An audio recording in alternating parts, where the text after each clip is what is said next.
नमस्कार। सामुद्रिक विज्ञान के इस अंक में एक बार पुनः आपका स्वागत है। दोस्तों, मैं हूँ भास्करानंद डोभाल और आप देख रहे हैं हस्तरेखा का ये अंक अपनी ही पसंदीदा यूट्यूब के चैनल गो ब्लॉग्स में। एक सुंदर सी मेल हथेली है। आप पुरुष जातक हैं और आपकी रियल हथेली मेरे सामने विवेचना के लिए आ रखी है। एक चीज देखिएगा इस हथेली में, यहाँ पे अगर आप देखते हैं तो इस प्रकार से एक चिन्ह बन रहा है।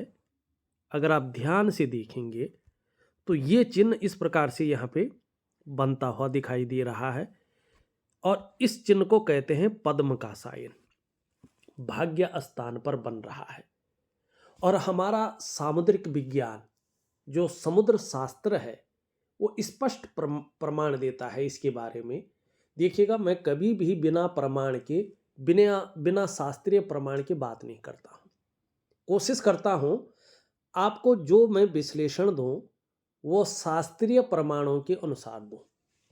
तो इसमें सामुद्रिक विज्ञान कहता है पद्म चाप दि खड्गम च अष्टकोणादि दृश्यते स्त्री यस्य पुरुषस्य धनवांस सुखी नरः।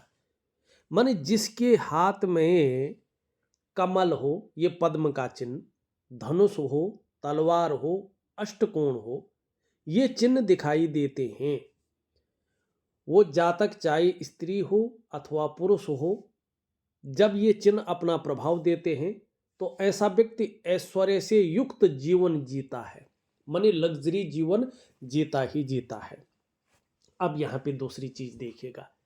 दूसरी चीज यहाँ पे है ये पद्म का साइन शनि पर्वत में भाग्य स्थान जो है, भाग्य स्थान में ये प्रभाव दे रहा है। तो इसका मतलब है कि ठीक 45 के मिडिल से 45वें वर्ष के मध्य भाग से जब आप 45वें वर्ष में प्रवेश कर लेंगे और 5-6 महीने गुजार लेंगे, उसके बाद ये चिन्ह स्वतंत्र रूप में अपना प्रभाव स्पष्ट देना शुरू करेगा। और उस समय आप अगर मैन्युफैक्चरिंग में कोई फैक्ट्री अगर डालते हैं या उत्पादन संबंधी बड़ा काम करते हैं, उत्पादन या धातु संबंधी, तो उसमें आपको बहुत बड़ा लाभ होगा। और ज़्यादातर मामलों में ये चिन्ह इतना धनवान व्यक्ति को बना लेता है कि उसकी बैठ करके 7 पुश्तें उस धन को खा सकती हैं। ऐसा व्यक्ति अकेले खुद के बलबूते पर ऐसी धन और संपदा को जोड़ता है।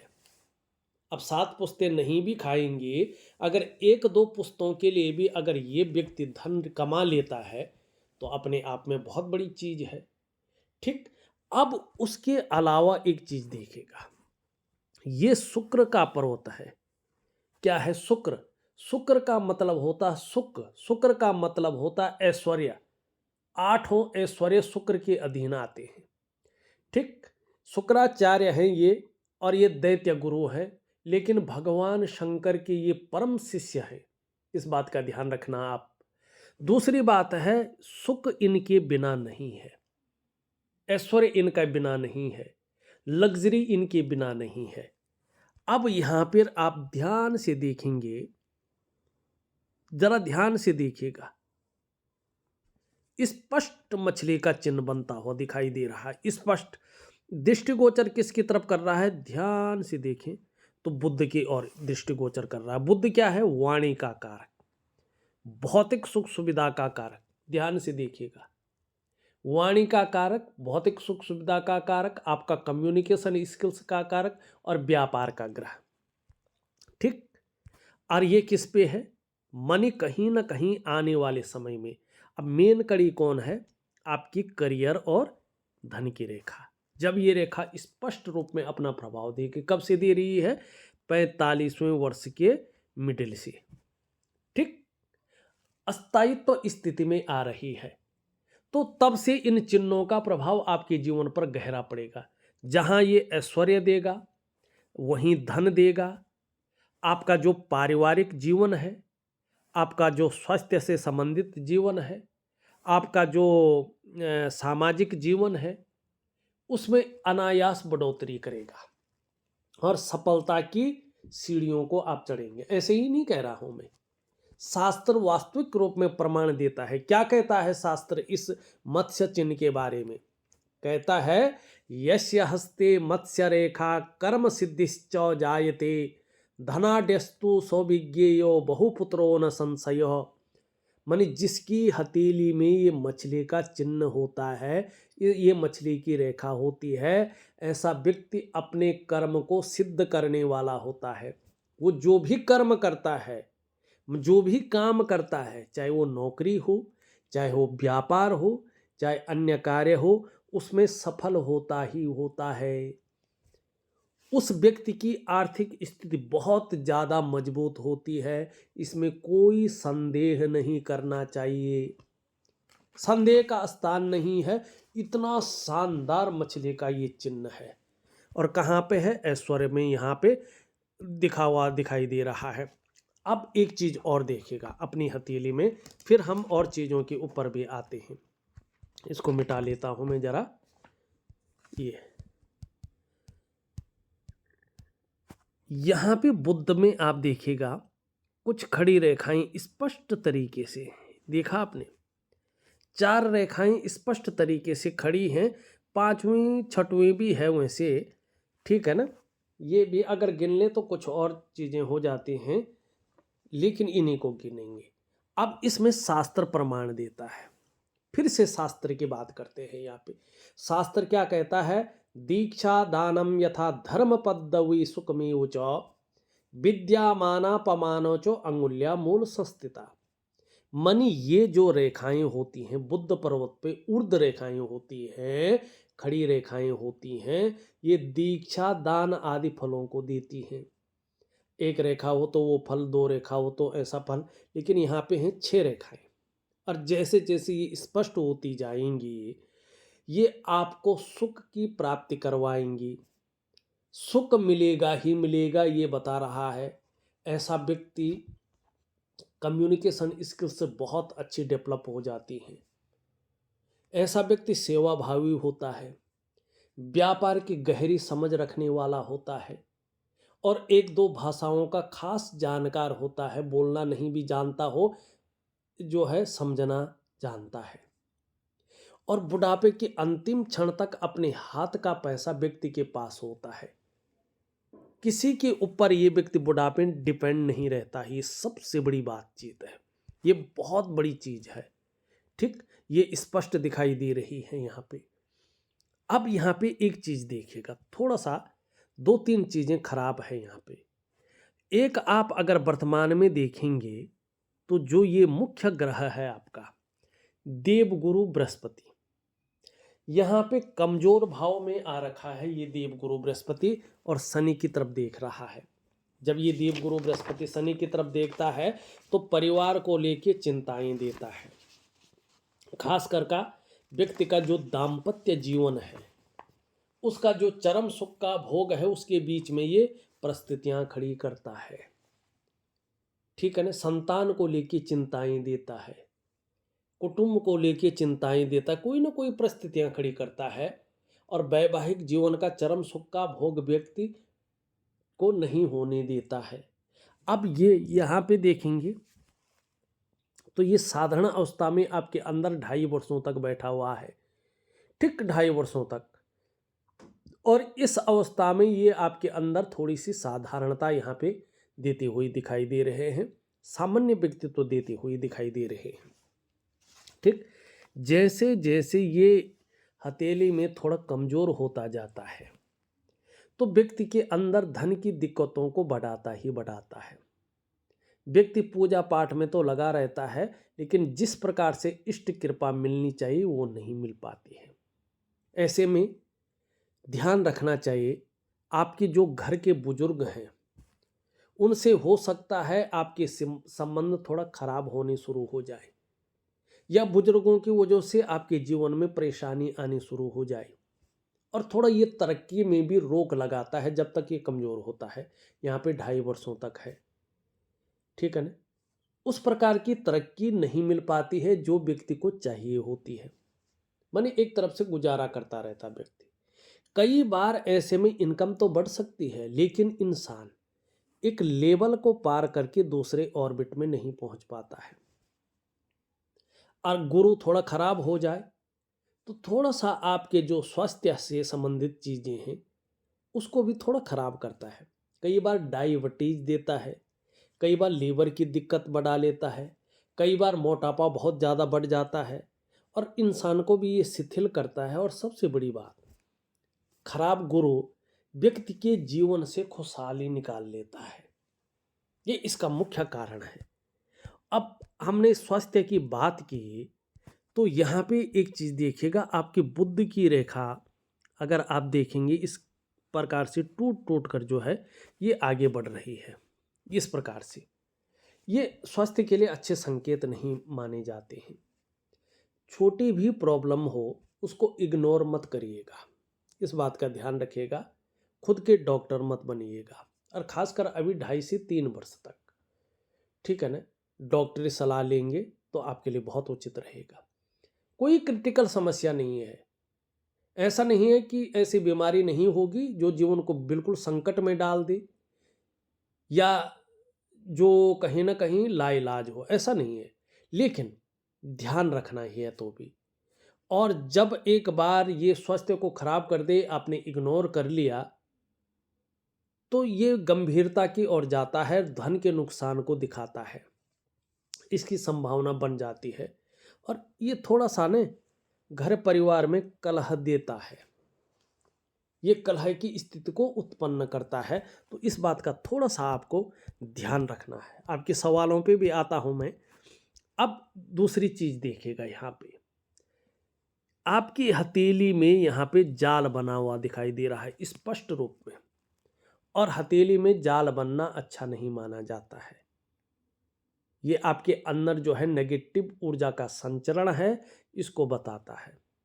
ठीक, सबसे पहला ये प्रभाव देता है आपके मन और आपके मस्तिष्क पे। जीवन में ऐसी स्थिति में कई बार उलझनें बहुत ज़्यादा आ जाती हैं। कई बार लगता है पूरा जीवन ही उलझनों में है, और जो व्यक्ति की निर्णय लेने की ताकत है उसको ये चीज़ छीन करती है। व्यक्ति सही से डिसीजन नहीं ले पाता है कि वास्तव में करना क्या चाहिए और किस तरफ हमें जाना चाहिए। दूसरा इसका प्रभाव पड़ता है आपकी आर्थिक सेहत पे। ये हमेशा आपको आर्थिक रूप से कमजोर करने की कोशिश करता है, बीमारों अवस्था में लाने की कोशिश करता है, आपको दरिद्रता की ओर धकेलने की कोशिश करता है, धन की दिक्कतों को बढ़ाता है। तीसरा इसका प्रभाव पड़ता है आपके रिश्तों पे, खासकर आपका दाम्पत्य जीवन का रिश्ता, आपका परिवार का रिश्ता और आपका कुटुंब का रिश्ता। इन रिश्तों का जो चरम सुख का भोग है उसके बीच में ये परिस्थितियां खड़ी करने का काम करता है। चौथा इसका प्रभाव पड़ता है आपके स्वास्थ्य पे, चाहे वो शारीरिक हो चाहे वो मानसिक हो, ये स्वास्थ्य में विकार देने की कोशिश करता है। और पांचवा और सबसे बड़ा प्रभाव इसका पड़ता है आपकी डेवलपमेंट पे और आपकी प्रोग्रेस पे। जो आपका सफलता का स्तर हो जाना चाहिए, ये उस सफलता के स्तर को धड़ाम से गिराने का कार्य करता है। मानी आपकी जीवन की जो नींव है, ये नेगेटिव ऊर्जा उसकी जड़ों को खोखला करने का कार्य करता है, और धीरे धीरे आपके समृद्ध और बहुत शानदार जीवन को उसके गर्त में समाहित करने का कार्य करता है, जो जीवन को महत्वहीन बनाने की ओर अग्रसर होता है। तो सबसे पहले आपको चाहिए कि इस नेगेटिव ऊर्जा का आप उपाय करें, अपने जीवन से नेगेटिव ऊर्जा खत्म करें। ग्रहों का दोस्तों धीरे धीरे ठीक हो जाएगा, नुकसान भी नहीं होगा। लेकिन जो ये गलत चीज़ें हैं इनको निकालना बहुत ज़रूरी है। कैसे निकालेंगे? कोई तंत्र मंत्र नहीं है, कोई पूजा पाठ नहीं है, कोई उपासना नहीं है, कोई नग वगैरह नहीं पहनना है, कुछ नहीं करना है। आप नहाते हैं प्रत्येक दिन। मैं एक छोटा सा जो है एक प्रक्रिया दे रहा हूं, वनस्पति स्नान। बस आपने कुछ दिनों तक वनस्पति स्नान करना है। अब आपका सारा शरीर बना है पंचमहाभूत से, अष्टाचक्र से, पंचमहाकोश से और नवद्वारों से। ठीक, इसीलिए इसको कहा जाता है देहो देवालयो प्रोक्तो। तो आपने क्या करना है, आपके 8 चक्रों में से 7 मेजर चक्र इस प्रकृति में मौजूद भगवान सूर्य के चक्रों के साथ परस्पर तालमेल में आ जाए, जो आपका अंदर का सूर्य है वो अपने आभा मंडल से जागृत हो जाए और नेगेटिव ऊर्जा को फूंक दे, जला दे। तो इसके लिए आपको दिव्य सूर्य क्रिया करनी है। अब हवा तो नहीं जलती है सूर्य से, अष्टाचक्र तो बैलेंस हो जाएंगे, नेगेटिव ऊर्जा भी जल जाएगी, लेकिन अगर वो वायु के साथ मिल गई तो क्या करना है? इसके लिए बाहर निकालने के लिए तो जो है क्या करेंगे आप? वनस्पति स्नान कर लेंगे, जिससे शरीर के जो रोम छिद्र है वो खिल जाए, खुल जाए और वो धीरे धीरे पॉजिटिव ऊर्जा अंदर जाए। उसमें द्रव्य दूंगा मैं, स्नान करने के बाद द्रव्य डालना है जो आकर्षित करे पॉजिटिव ऊर्जा को, और नेगेटिव ऊर्जा बाहर जाए। उसके लिए एक दिव्य योग ध्यान क्रिया, एक प्रकार का प्राणायाम है, योगा है, मेडिटेशन है। ये 3 आपको क्रियाएं करनी है। इनसे कहीं ना कहीं धीरे धीरे आपका जीवन बैलेंस स्थिति में आएगा ही आएगा।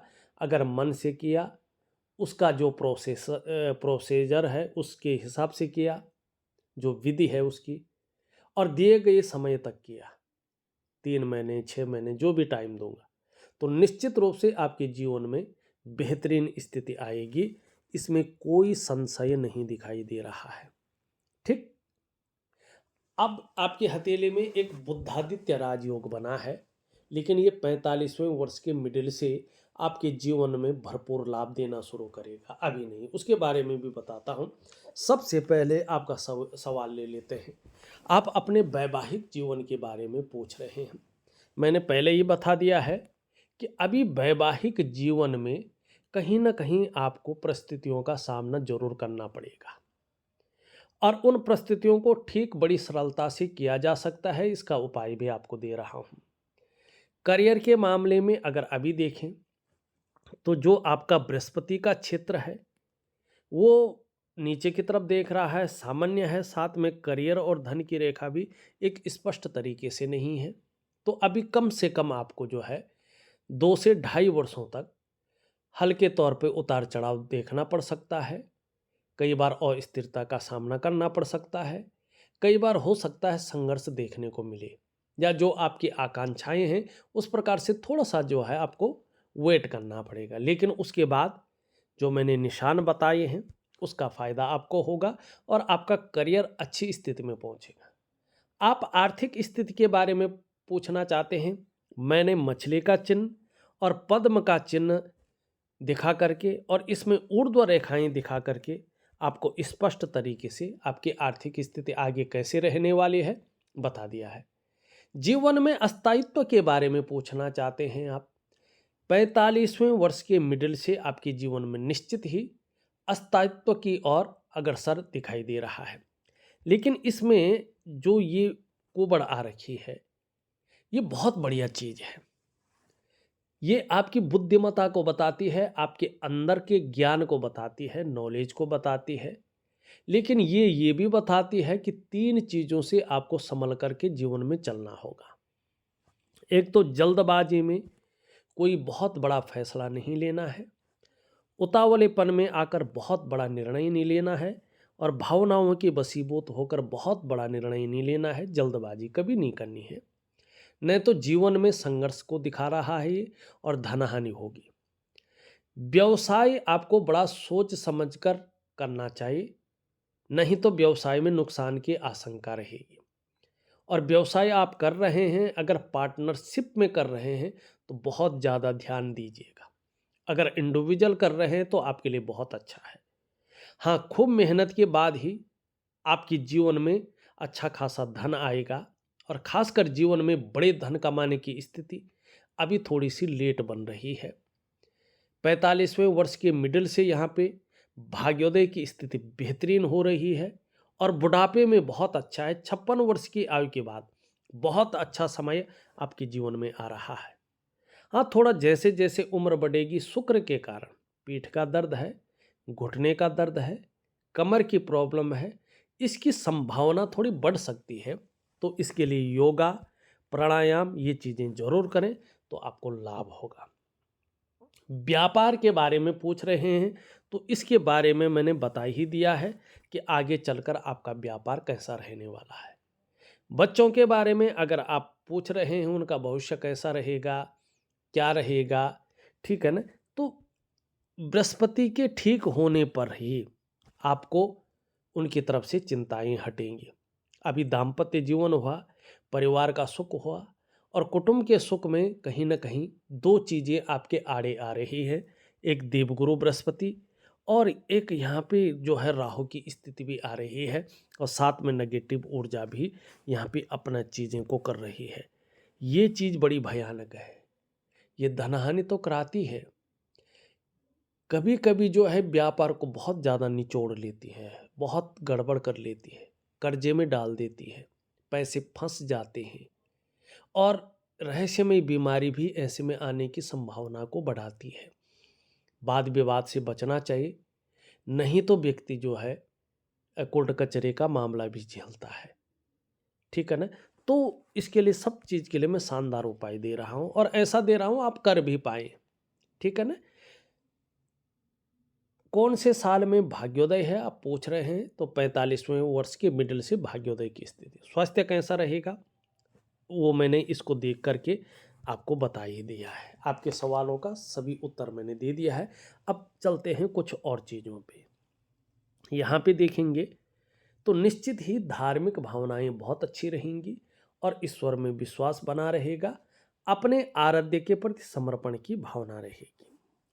यहाँ पे देखेंगे तो ये सीधी खड़ी है, बहुत सुंदर है। निश्चित रूप से बहुत ज़्यादा मेहनती हैं, कर्म करने में कहीं भी कोई कायरता नहीं दिखाई दे रही है और इसका लाभ भी होगा। यश पाने की इच्छा, नेम फेम पाने की इच्छा और अपने कार्यों में विस्तार पाने की इच्छा बहुत अच्छी दिखाई दे रही है, इसका लाभ होगा। चीज़ों में रिस्क लेने की ताकत रहेगी, जोखिम उठाने की ताकत रहेगी और उस रिस्क लेने में, उस जोखिम उठाने में कहीं कोई नुकसान हो भी जाए तो गिरकर पुनः उठने की ताकत रहेगी, जिसको हिम्मती स्वभाव कहते हैं और ऐसे व्यक्ति सफल होते हैं। यहाँ पे थोड़ा गैप है, जब जब जन्म कुंडली में आपका शनि साढ़े साती में रहेगा, ढैया में रहेगा या वक्री अवस्था में रहेगा, तब तब इसका प्रभाव आपके जीवन पर गहरा और लंबा पड़ेगा। अब कितना पड़ेगा ये डिपेंड करता है कि आपके कर्माज किस प्रकार के हैं। धन कमाने की ललक जबरदस्त रहेगी और धन के प्रबंधन में, कागजों के रखरखाव में, अकाउंटेबिलिटी में, फाइलिंग में और कम्युनिकेशन स्किल्स में माहिरता हासिल होगी और इसका लाभ होगा। दो कारणों से आप सफल होंगे ही होंगे। एक तो कम्युनिकेशन स्किल्स के दम पे आपकी सफलता निश्चित है और दूसरा अपने बलबूते पे कुछ करने वाला जो गुण आपके अंदर डेवलप हो रहा है, इसके कारण आप सफल होंगे। व्यापार कर रहे होंगे तो उत्कृष्ट व्यापारी रहेंगे। नौकरी कर रहे होंगे, चाहे प्राइवेट हो चाहे सरकारी हो, अधिकारी लेवल का व्यक्तित्व रहेगा। और 45 के मिडिल से अगर स्पष्ट देखा जाए तो कहीं ना कहीं उच्च वर्ग का व्यक्तित्व रहेगा। श्रेष्ठ और सफलतम व्यक्ति बन के रहेंगे, ये निश्चित तौर पे यहाँ पे दिखाई देता हुआ नजर आ रहा है। एक सुखद जीवन जीने की चाह रहेगी और सुखद जीवन जीने के लिए प्रयत्नशील व्यक्तित्व रहेगा। मुख्य रेखाएं दो ही हैं, तीसरी तो आदि कट के हिसाब से है। तो खुद की मेहनत और खुद के परिश्रम के बल पर ही आप जीवन में बहुत बड़ी सफलता अर्जित करेंगे। यहाँ पे अगर देखेंगे तो इस प्रकार का चिन्ह बन रहा है। आगे ये आपके आभा मंडल को बढ़ाएगा और कहीं ना कहीं ईश्वर के प्रति भी आपकी स्थिति को ये बेहतरीन करेगा। यहाँ पे देखेंगे तो भगवान नारायण की आपको सेवा करनी चाहिए। जितनी ज़्यादा शरणागति जाएंगे उतनी दिव्यता और भव्यता की प्राप्ति होगी। चाहे आप भगवान शंकर को भी मान रहे हैं तो भी विष्णु की पूजा आपके लिए बहुत ज़्यादा सर्वोपरि दिखाई दे रही है। मस्तिष्क रेखा बहुत अच्छी है, जहाँ ये क्रिएटिव रखेगा आपको, वहीं मानसिक स्थिति को बेहतरीन रखेगा आगे चलकर और एक से ज़्यादा क्षेत्रों से अर्थोपार्जन करने का प्रयास करेंगे। यहाँ पे देखेंगे तो परिवार के प्रति आगे चलकर समर्पण की भावना, ज़्यादा दिखाई दे रही है और धनुषाकार है तो धन की स्थिति बहुत अच्छी रहेगी। इसके बारे में हमने बता दिया है। अभी करियर और धन की रेखा स्पष्ट नहीं हो पा रही है, तो अभी 2.5 वर्षों तक थोड़ा सा आपको इंतजार करके चलना होगा।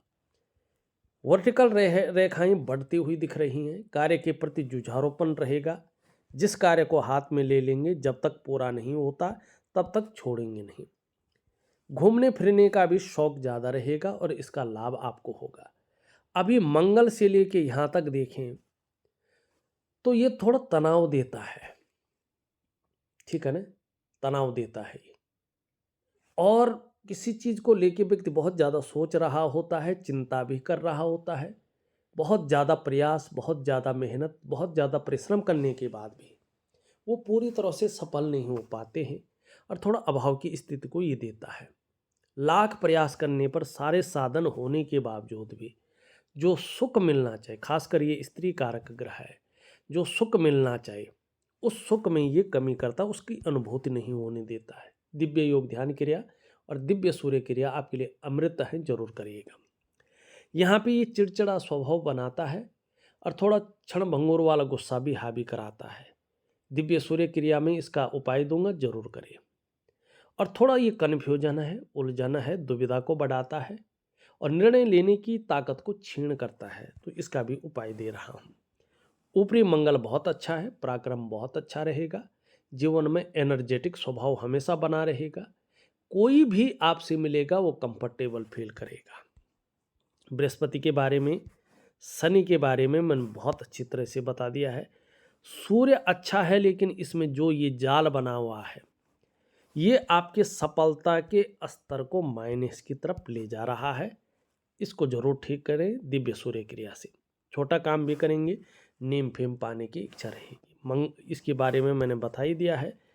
चंद्रमा वैसे अच्छा है, लाभ देने की स्थिति में आ रहा है, तो कहीं ना कहीं दिव्य योग ध्यान क्रिया आपके चंद्रमा को एक बलिष्ठता देगा और इसके पूरे चमत्कारिक फायदे आपको जीवन में मिलेंगे, ये निश्चित है। देखा जाए तो मैंने आपकी हथेली का पूरा विश्लेषण करके आपको बता दिया है। उपाय में विधिवत तरीके से लिख करके और ऑडियो के माध्यम से भेज रहा हूं, आप करने की कोशिश करें, निश्चित ही आपको बहुत अच्छा लाभ होगा। इस वीडियो में बस इतना ही। एक नई वीडियो के साथ पुनः उपस्थित होऊंगा, तब तक के लिए नमस्कार।